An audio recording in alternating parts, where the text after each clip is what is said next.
come out into the back garden for the dawn chorus, and you can see, just about make out, the phone is picking up the trees and the back garden basically, but of course it's just getting towards dawn, so it's not very clear. But I'm going to shut up so you can hear the birds, because the dawn chorus is building and building now, and although I haven't got proper recording equipment, it is just my phone, but hopefully you will hear something. So I'll be quiet and let the birds do the talking.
I came down to Crowwood to see how the rowan trees are getting on with their blossoming, and there are 4 that I ever see down here, of which this one, which is the one I actually used for my photo shoot with the rowan dance pots, this is the one which is furthest advanced, and as you can see, all the leaves are beautifully out and vibrant now. But quite excitingly, the very first rowan blossom within the cluster of blossoms, as you can possibly see here, is actually out, just the very centre one there, and I can't see any others. The rest are all obviously going to be out very soon, little tight clusters. But yeah, I'll come back to this one. This is the trailblazer for the beginning of May, so that I was very excited to see that. So I know I've spoken about this before, and I no doubt will again, but I think the reason why we're not seeing a froth of blossom out yet at this time is because of the shift in the calendar and our ancestors, all the traditions you hear of, like staying out in the greenwood all night and bringing in the May and, you know, all the stuff about the early summer. It would have been before 1752, the conditions would have been as they are now around the 13th of May, because we're actually 13 days adrift of where they were then, because of the way the people in 1752 lost 11 days from their calendar to try to get the time to align between the calendrical time and the astronomical time. So now, because there's been more shift in time, it's now 13 days different, and it will shift again to 14 days at some point. I can't quite remember when. I think it's about 100 years' time, perhaps. Can't remember, but I shall look that up. Anyway, the upshot of all that is that how we're seeing the development of the countryside and everything in it is a little bit early. It's a little bit earlier than they would have experienced it. And although you may have seen May blossom out where you are, and I haven't seen any out where I am, but you get the odd bits, you'll always get the odd bits into earlier. But in general, I always think of it being around that time, around the 12th, 13th of May, that it's really out at its peak, and that would explain it. So anyway, it's still rather exciting to see one little blossom out here, and the fact it's all on its way as well.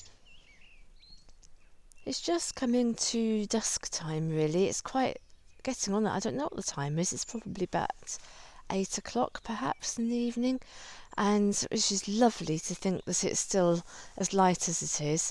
I just thought before I go in, I'll just give you a little tiny glimpse of how things are at the moment. I haven't been working in the garden.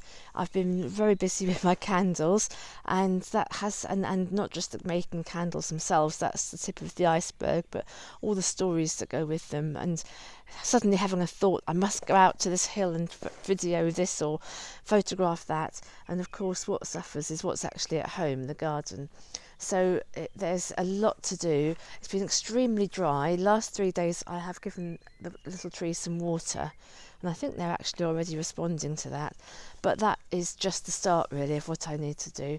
I don't mind, you can see down here this is all ground elder and other things that I don't really want, and creeping buttercup and thistles, and the bindweed. Just have a look at this bindweed. I have started clearing further along the bed, but this is what I'm up against, and the second you give it any leeway, it's just choking everything and climbs up all the little trees. So there's a lot to do. I want to grow vegetables as well, which I also haven't started this year.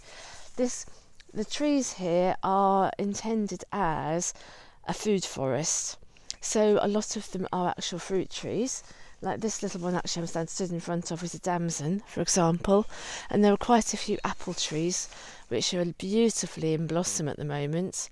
And there are other fruit trees, but we'll talk about that as I start showing you more garden related things. But I would just like to show you the birch tree, or one of the birch trees. There are 5. Just look at that. When I put these in, they were little tiny sticks.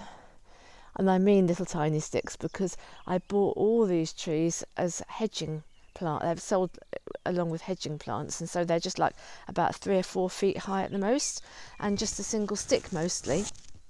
And they only cost, I don't know, £1 or 2 each, something like that.